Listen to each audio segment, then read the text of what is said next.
कोटा में आज क्या कुछ हुआ, आप देखिए हमारे साथ।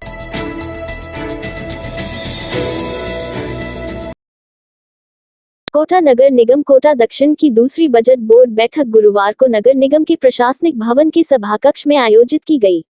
महापौर राजीव अग्रवाल की अध्यक्षता में आयोजित बैठक में हंगामे के बीच आगामी वित्त वर्ष 2022-23 का 480 करोड़ रुपए आमदनी और 478 करोड़ रुपए खर्चे का बजट पारित किया गया। दोपहर 3 बजे शुरू हुई बोर्ड की बैठक शाम 6:15 बजे तक चली। बैठक के दौरान जैसे ही भाजपा पार्षद गोपाल राम मंडल सदन में बोलने खड़े हुए, वैसे ही कांग्रेस पार्षदों ने उनके बोलने पर आपत्ति जताई। कांग्रेसी पार्षदों का आरोप था कि भाजपा पार्षद गोपाल राम मंडल ने कुछ दिन पहले नगर निगम के खिलाफ प्रदर्शन किया था, जिसमें महापौर और आयुक्त के नाम से मवेशियों के गले में तख्तियां लेट गई थी। कांग्रेसी पार्षदों ने इसे महापौर और आयुक्त का अपमान बताते हुए पार्षद गोपाल मंडल से माफी मांगने को कहा। उसके बाद ही उन्हें सदन में बोलने की इजाजत देने की बात पर अड़े रहे, लेकिन पार्षद गोपाल राम मंडल ने माफी मांगने से इनकार कर दिया और टेबल पर चढ़कर बोलने लगे। इस पर कांग्रेसी पार्षद और भड़क गए और उन्होंने कहा कि मंडा ने सदन की गरिमा को ठेस पहुंचाई है, जब तक माफी नहीं मांगेंगे तब तक उन्हें सदन में बोलने नहीं दिया जाएगा। जबकि भाजपा पार्षदों का कहना था कि मंडल ने किसी तरह का कोई आपत्तिजनक कार्य नहीं किया है। प्रदर्शन करने और विरोध जताने का अधिकार सभी को है। इस बात को लेकर सत्ता और विपक्ष दोनों के बीच करीब आधे घंटे से भी ज्यादा समय तक हंगामा होता रहा। सत्ता और विपक्ष के पार्षद महापौर के आसन के सामने तक पहुंच गए और जोर जोर से नारेबाजी करने लगे।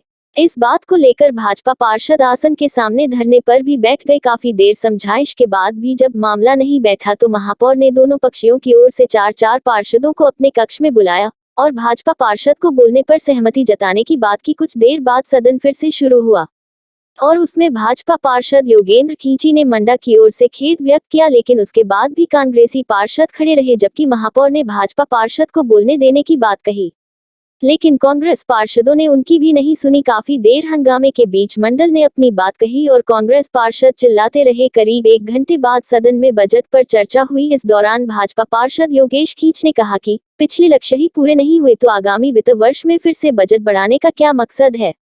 हालांकि बजट पर काफी देर तक कई मुद्दों पर चर्चा भी हुई। बैठक के दौरान एक निर्दलीय पार्षद ने यूपी टैक्स वसूली का ठेका देने का विरोध जताया और उसे टेंडर को निरस्त करने की मांग की। इस पर भाजपा पार्षदों ने सहमति व्यक्त की, जबकि कांग्रेस पार्षदों का कहना था कि इसकी मॉनिटरिंग के लिए कमेटी बनाई जाए। जबकि भाजपा पार्षद उसे निरस्त करने पर डेरे सबकी सहमति से महापौर राजीव अग्रवाल ने यूडी टैक्स का टेंडर निरस्त करने का निर्णय सुनाया।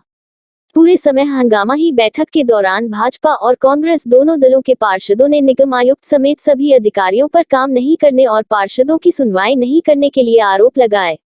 इस मामले को लेकर भी काफी देर तक हंगामा होता रहा। बैठक के दौरान सभी वार्डों में 5-5 अतिरिक्त सफाई कर्मचारी देने, प्रत्येक पार्षद को 50,000 रुपए की खेल सामग्री देने, प्रत्येक पार्षद को लैपटॉप देने समेत कई निर्णय भी किए गए। अंत में उप महापौर पवन मीना ने सभी का आभार बचाया और राष्ट्रगान के साथ बैठक संपन्न हुई। वहीं बैठक के बाद गत दिनों नाबालिग छात्रा की हत्या के मामले में सभी ने 2 मिनट का मौन रखकर श्रद्धांजलि अर्पित की। शहर में होली का रोपण के साथ ही मंदिरों में फागुन महोत्सव की शुरुआत हो गई है। कष्ट मंदिरों में वल्लभ संप्रदाय से जुड़े मंदिरों में वसंत पंचमी के साथ ही 40 दिन का रंगोत्सव शुरू हो जाता है।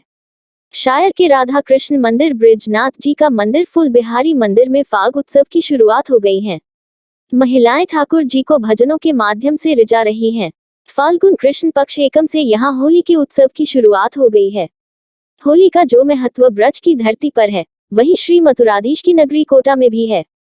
श्री जी प्रभु को 7 साल का बालक माना गया है। आज श्री जी का श्रृंगार किया गया। हवेली में धमाल और अष्टपदी के कीर्तन का गान गूंजता रहा। सूचना प्रसारण मंत्रालय द्वारा आयोजित प्रदर्शनी में चिकित्सा विभाग की योजनाएं की जानकारी लोगों को दी गई। इस दौरान चिरंजीवी मुख्यमंत्री स्वास्थ्य योजना के बारे में भी बताया गया। चिकित्सा विभाग के अधिकारियों ने कहा कि ये महत्वपूर्ण योजना है। इसमें परिवार को निःशुल्क उपचार उपलब्ध होता है।